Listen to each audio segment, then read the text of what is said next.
Hello നമസ്കാരം, രഞ്ജിത്ത്. ഒരുപാട് ആളുകൾ എന്നോട് സ്ഥിരം ചോദിക്കുന്ന ഒരു ചോദ്യമുണ്ട്. ഒരു CEO എന്നുള്ള നിലയിൽ എന്തൊക്കെ ക്യാരക്ടറിസ്റ്റിക്സ് ആണ് ഏറ്റവും പ്രധാനമായിട്ടുള്ളത്?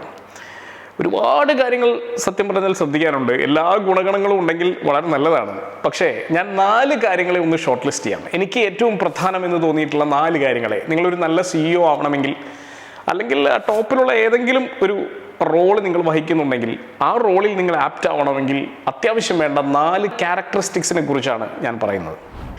ഏറ്റവും ആദ്യത്തെ കാര്യം വിഷണറി തിങ്കിങ് തന്നെയാണ്. സ്ഥിരം പറയുന്നതാണെങ്കിൽ പോലും വീണ്ടും ഓർമ്മിപ്പിക്കുകയാണ്. ഈ ഓർഗനൈസേഷനെ എവിടേക്ക് കൊണ്ടുപോകണമെന്ന കാര്യത്തിൽ നല്ല ധാരണയുണ്ടാവണം. ഒപ്പം തന്നെ എന്ത് വാല്യൂ സിസ്റ്റംസ് ഒക്കെയാണ് നമ്മൾ ഫോളോ ചെയ്യുന്നത് എന്നുള്ളതിനെക്കുറിച്ച് നല്ല ധാരണ വേണം. അപ്പോൾ ഓർഗനൈസേഷൻ എങ്ങോട്ട് പോകുന്നു, ഏത് ലെവലിലേക്കാണ് ഇത് എത്താൻ പോകുന്നത്, ഏത് ഡെസ്റ്റിനേഷനിലേക്കാണ് ഇത് പോകുന്നത്, എന്തൊക്കെ വാല്യൂ സിസ്റ്റംസ് ആണ് നമ്മൾ ശക്തമായിട്ട് ഫോളോ ചെയ്യേണ്ടത് എന്നുള്ളതിനെക്കുറിച്ച് കൃത്യമായിട്ടുള്ള ധാരണ ഉണ്ടാവുക എന്നുള്ളത് വളരെ പ്രധാനമാണ്. ഇത് ഞാൻ വാല്യൂ സിസ്റ്റം എന്നും വിഷനും ഒക്കെ പറയുമ്പോൾ വളരെ ഇൻറ്റൻസീവ് ആയിട്ടുള്ള ഒരു വികാരമായിരിക്കണം ഇത് എന്നുള്ളതാണ്. ഇപ്പോൾ ഞാൻ എപ്പോഴും പറയാറുള്ള, അല്ലെങ്കിൽ എല്ലാ ട്രെയിനേഴ്സും എപ്പോഴും പറയുന്നതാണ്, നല്ല ഉറക്കം പ്രദാനം ചെയ്യുക ലോകത്തിലുള്ള എല്ലാവർക്കും എന്നുള്ളതാണ് വിഷനെങ്കിൽ ഒരുപക്ഷെ ഞാൻ നാളെ കിടക്കകൾ നിർമ്മിക്കാൻ ആരംഭിച്ചേക്കാം. ഒരുപക്ഷെ കിടക്കകളാവാം, അല്ലെങ്കിൽ ഉറക്കഗുളികയാവാം, എന്തും ആവാം. ഉറക്കം കൊടുക്കുക എന്നുള്ളതാണ് എൻ്റെ വിഷൻ. അപ്പം കിടക്കയാണെന്ന് വിചാരിച്ചോളൂ. കിടക്കയാണ് നിർമ്മിക്കുന്നതെങ്കിൽ ഞാൻ ചുറ്റുപാടും നോക്കുകയാണ്, ഇപ്പോൾ ഏതൊക്കെ കിടക്കകൾ അവൈലബിൾ ആയിട്ടുള്ളത്. ഇപ്പോൾ ഒരുപാട് മാറ്റങ്ങൾ കിടക്കകൾ വന്നു കഴിഞ്ഞിട്ടുണ്ട് ഓൾറെഡി. സ്പ്രിങ് മെത്തകളുണ്ട്, സ്പ്രിങ്ങിനകത്ത് പലതരത്തിലുള്ള ഫോമുകളുള്ള മെത്തകളുണ്ട്. അത് തന്നെ നമുക്ക് റോൾ ചെയ്ത് വീട്ടിലേക്ക് വളരെ ഈസി ആയിട്ട് ട്രാൻസ്പോർട്ട് ചെയ്യാൻ പറ്റുന്ന തരത്തിലേക്ക് അതിൻ്റെ സ്റ്റൈലൊക്കെ മാറിയിട്ടുണ്ട്. പല തരത്തിലായിട്ടുണ്ട്, വളരെ അഡ്വാൻസ്ഡ് ആയി കഴിഞ്ഞു. അപ്പോൾ ഇപ്പോഴാണ് ഞാൻ അങ്ങനെ ഒരു വിഷൻ ഉണ്ടാക്കുന്നതെങ്കിൽ അതിനേക്കാൾ അഡ്വാൻസ്ഡ് ആയിട്ട്, അതിനേക്കാൾ നല്ല ഉറക്കം കൊടുക്കാൻ പറ്റുന്ന സാധനം കണ്ടുപിടിക്കണം ഞാൻ, അല്ലേ? അപ്പോൾ അതിനുള്ള ഒരു ജോഷ് നമുക്കുണ്ടാവണം. ഏതറ്റം വരെയും പോകാനും, റിസർച്ച് നടത്താനും, ഇന്നോവേഷൻ ചെയ്യാനും, ആളുകൾക്ക് ഇത് എത്തിച്ചു കൊടുക്കാനുമുള്ള ശക്തമായ മെൻറ്റാലിറ്റി, ഇതാണ് വിഷണറി തിങ്കിങ്. അതിൻ്റെ ഒപ്പം നമ്മുടെ ചില certain values, for example commitment എന്നെ സംബന്ധിച്ചുള്ള ഒരു വാല്യൂ ആണ്. ഞാൻ കമ്മിറ്റ് ചെയ്ത് കഴിഞ്ഞാൽ മാറാൻ പറ്റില്ല എന്നുള്ളത്. ഹാപ്പിനെസ് കൊടുക്കുക വാല്യൂ ആണ്. അപ്പോൾ ഇതിൻ്റെ ഈ വിഷനുമായിട്ട് കണക്ട് ചെയ്ത് കൊടുക്കുന്ന അല്ലെങ്കിൽ കിടക്കുന്ന വാല്യൂസാണ് ഈ പറയുന്നത്. അപ്പോൾ ഇങ്ങനെ പറ്റുന്ന ഒരാൾക്ക് നല്ലൊരു CEO ആവാൻ പറ്റും. അല്ലെങ്കിൽ എന്താവും? കോംപ്രമൈസ്ഡ് ആവും, ഡൈല്യൂട്ടഡ് ആവും. രണ്ടാമത്തെ കാര്യം ഡിസിസീവ്നെസ് ആണ്. അതായത് ഡിസിഷൻ മേക്ക് ചെയ്യാനുള്ള ചില സ്കില്ലുകൾ. പലതരത്തിലുള്ള സിനാരിയോസ് നമ്മുടെ മുന്നിൽ വരും, പലതരത്തിലുള്ള പ്രശ്നങ്ങളാണ്. അത് ചിലപ്പോൾ പർച്ചേസിൽ പ്രശ്നം ഉണ്ടാവാം, ഹ്യൂമൻ റിസോഴ്സിൽ പ്രശ്നം ഉണ്ടാവാം, സ്ട്രാറ്റജി മേക്കിങ്ങിൽ പ്രശ്നം ഉണ്ടാവാം, പലതരത്തിലുള്ള ഓപ്ഷൻസ് നമ്മളുടെ മുന്നിലുണ്ടാവാം. ഇതിൽ ഏത് ഓപ്ഷൻ സെലക്ട് ചെയ്യണം? ഡിസിഷനാണ്. ചിലപ്പോൾ ഒരു ഗട്ട് ഫീലിങ്ങിനെ നമ്മൾ ഡിപ്പെൻഡ് ചെയ്യേണ്ടി വരും. പലപ്പോഴും ഓൺട്രപ്രണേഴ്സൊക്കെ സക്സസ്ഫുൾ ആയിട്ടുള്ളത്, പണ്ടൊക്കെ ഓൺട്രപ്രണേഴ്സ് സക്സസ്ഫുൾ ആയിട്ടുള്ളത് എല്ലാം കറക്റ്റായി കാൽക്കുലേറ്റ് ചെയ്ത് ഫോർമുല വെച്ച് നോക്കി സയൻറ്റിഫിക് ആയിട്ട് ഡിസിഷൻ എടുത്തിട്ടൊന്നുമല്ല. പലപ്പോഴും ഒരു ഗട്ട് ഫീലിങ്ങിൻ്റെ പുറത്ത് ഡിസിഷൻ എടുക്കുമ്പോൾ അതങ്ങ് വർക്കൗട്ടായി. ഈ ഗട്ട് ഫീലിങ്ങിൽ എടുക്കുമ്പോൾ ആ റിസ്ക്കും കൂടി എടുത്തിട്ടാണ് നമ്മൾ ചെയ്യുന്നത്. അപ്പോൾ വലിയ സക്സസ്സിലേക്ക് പോകും. പഴയ ഓൺട്രപ്രണേഴ്സ് മിക്കവരും അങ്ങനെ വലിയ സക്സസ്സിലേക്ക് പോയിട്ടുള്ളത്. പക്ഷേ ഒരു CEO എന്നുള്ള രീതിയിൽ നമുക്ക് കംപ്ലീറ്റ്ലി ഗട്ട് ഫീലിങ്ങിനെ മാത്രം ആശ്രയിക്കാൻ പറ്റില്ല. ചില കൃത്യമായിട്ടുള്ള അനാലിസിസുകളൂടി മിക്സ് ചെയ്തുകൊണ്ട്, കാൽക്കുലേറ്റഡ് ആയിട്ടുള്ള ഒരു റിസ്ക് എടുത്തുകൊണ്ട് ഡിസിഷൻ നമുക്ക് എടുക്കാൻ പറ്റും. ആ ഡിസിഷൻ കറക്റ്റ് ആവുമ്പോൾ ഓട്ടോമാറ്റിക്കലി നമ്മൾ എന്തായി? നല്ലൊരു ലീഡറായി, ആളുകൾ നമ്മളെ റെസ്പെക്ട് ചെയ്ത് തുടങ്ങും. അപ്പോൾ ഡിസിസീവ്നെസ്, ഡിസിഷൻ മേക്കിംഗ് സ്കിൽസ് വളരെ ഇമ്പോർട്ടൻ്റ് ആണ്. അടുത്തത് ഇമോഷണൽ ഇൻ്റലിജൻസ് ആണ്. ഞാൻ CEO മാത്രമല്ല കേട്ടോ, ലോകത്തിൽ എല്ലാവർക്കും വേണമെന്ന് ഞാൻ ആഗ്രഹിക്കുന്ന ഒരു കാര്യമാണ് ഇമോഷണൽ ഇൻ്റലിജൻസ്. എളുപ്പമല്ല, കാരണം നമ്മൾ പലപ്പോഴും പലതരത്തിലുള്ള ഇമോഷൻസിന് അടിമപ്പെട്ടു പോകും. പല ആളുകളും ഡിപ്രഷനിലേക്ക്, പ്രത്യേകിച്ചും പുതിയ കാലഘട്ടത്തിൽ ആളുകൾ പോകുന്നത് ഞാൻ കണ്ടിട്ടുണ്ട്.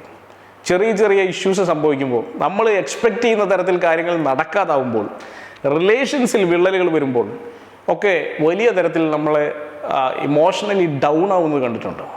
ഇമോഷണലി ഡൗൺ ആയാൽ, മെൻ്റലി ഡൗൺ ആയാൽ കഴിഞ്ഞു, നമ്മളവിടെ തീർന്നു. കാരണം നമുക്ക് പിന്നെ ഒന്നും ചെയ്യാൻ പറ്റില്ല, നമ്മൾ സ്റ്റക്കാണ്. അപ്പോൾ അതുകൊണ്ട് തന്നെ നമുക്ക് ചെയ്യാൻ പറ്റേണ്ടത്, നമുക്ക് ആദ്യം ഒരു കൃത്യമായ സെൽഫ് കൺട്രോളിങ് മെക്കാനിസം ഉണ്ടാക്കിയെടുക്കാൻ പറ്റണം. അതിൽ നിന്ന് പലതരത്തിലുള്ള വഴികളുണ്ട്. മെഡിറ്റേഷൻ അടക്കമുള്ള, യോഗ അടക്കമുള്ള നമ്മളെ കൺട്രോൾ ചെയ്യാൻ പറ്റുന്ന പലതരത്തിലുള്ള മെക്കാനിസംസ്, നമ്മുടെ മൈൻഡിനെ നമുക്ക് തന്നെ കൺട്രോൾ ചെയ്യാൻ പറ്റുന്ന, നമ്മളെ ആദ്യം നമ്മൾ തിരിച്ചറിയുകയും അതിനെ കൺട്രോൾ ചെയ്യാൻ പറ്റുകയും ചെയ്യുന്ന, റെഗുലേറ്റ് ചെയ്യാൻ പറ്റുകയും ചെയ്യുന്ന പലതരത്തിലുള്ള മെക്കാനിസംസ് ഉണ്ട്. അതുവഴി നമ്മളെ കൺട്രോൾ ചെയ്യുക എന്നുള്ളത് പ്രധാനമാണ്. പിന്നെ പറയുന്ന ഞാൻ പേഴ്സണലി പറയുകയാണെങ്കിൽ ഒരു ഡിറ്റാച്ച്ഡ് അറ്റാച്ച്മെൻ്റ് എന്ന് പറയുന്ന ഒരു കോൺസെപ്റ്റ് പ്രാക്ടീസ് ചെയ്യാൻ പറ്റുവാണെങ്കിൽ നല്ലതാണ്. എല്ലാവരുമായിട്ടും അറ്റാച്ച്മെൻറ്റ് വേണം. പക്ഷേ ഏതെങ്കിലും കാരണവശാൽ അങ്ങനെ ഒരു അറ്റാച്ച്മെൻറ്റ് അല്ലെങ്കിൽ റിലേഷൻ നഷ്ടപ്പെട്ടു പോവുകയാണെങ്കിൽ അതിൽ നിന്ന് തിരിച്ച് ഇറങ്ങി വരാനുള്ള ഒരു ചെറിയ പഴുതെങ്കിലും ഇട്ടതിന് ശേഷം വേണം ആ ഒരു അറ്റാച്ച്മെൻറ്റ് ഉണ്ടാക്കാൻ. അല്ലെങ്കിൽ അത് നിങ്ങളെ തന്നെ ഒരു പക്ഷേ റൂയിൻ ചെയ്യാൻ സാധ്യതയുണ്ട്. നമ്മൾ ചുറ്റുപാടും കാണുന്നതിലൊക്കെ അങ്ങനെയാണ് സംഭവിക്കുന്നത്.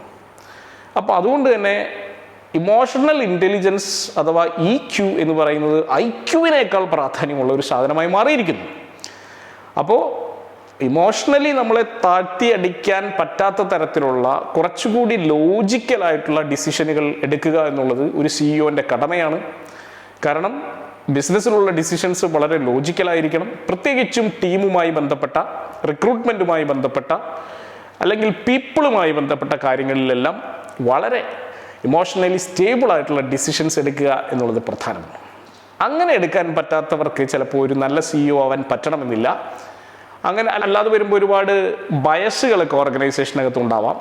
പൊളിറ്റിക്സ്, ഗ്രൂപ്പിസം, ഇങ്ങനെയുള്ള കാര്യങ്ങളൊക്കെ ഉണ്ടാവുന്നത് പലപ്പോഴും CEOൻ്റെ ഈ ഇമോഷണൽ ഇൻ്റലിജൻസിലുള്ള പിടിപ്പുകേട് കൊണ്ടാണ് എന്ന് തോന്നിയിട്ടുണ്ട്. അപ്പോൾ അതുകൊണ്ട് EQ നന്നായി പ്രാക്ടീസ് ചെയ്യുക. പല ആൾക്കാരും ചോദിക്കാറുണ്ട് എങ്ങനെയാണ് ഈ EQ ഉണ്ടാക്കുക എന്നുള്ളത്. തീർച്ചയായിട്ടും EQ ഇല്ലാത്ത ആളുകളുടെ EQ ഡെവലപ്പ് ചെയ്യാനുള്ള ഒരുപാട് മെത്തഡോളജീസ് ഇന്ന് നിലവിലുണ്ട്. ഞങ്ങളൊരു കോച്ചിങ്ങിലൂടെ EQ ഡെവലപ്പ് ചെയ്യുന്ന മെക്കാനിസമൊക്കെ നമുക്കുണ്ട്. അപ്പോൾ അങ്ങനെയുള്ള ആളുകൾക്ക് നമ്മളെ കണക്ട് ചെയ്യാം.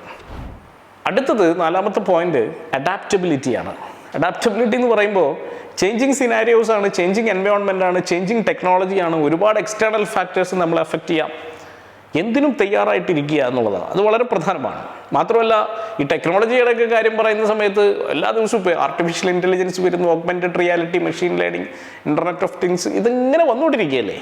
ഇങ്ങനെ വരുമ്പോൾ നമ്മളുടെ ഓരോരുത്തരുടെയും ടാസ്കുകളെ അത് ബാധിക്കുന്നുണ്ട്. ഈ ടാസ്കുകളിൽ എന്ത് മാറ്റമുണ്ടാകുന്നു എന്നുള്ളത് ശ്രദ്ധിക്കുകയും അതിനനുസരിച്ച് അഡാപ്റ്റബിൾ ആവുകയും ചെയ്യുക എന്നുള്ളത് പ്രധാനമാണ്.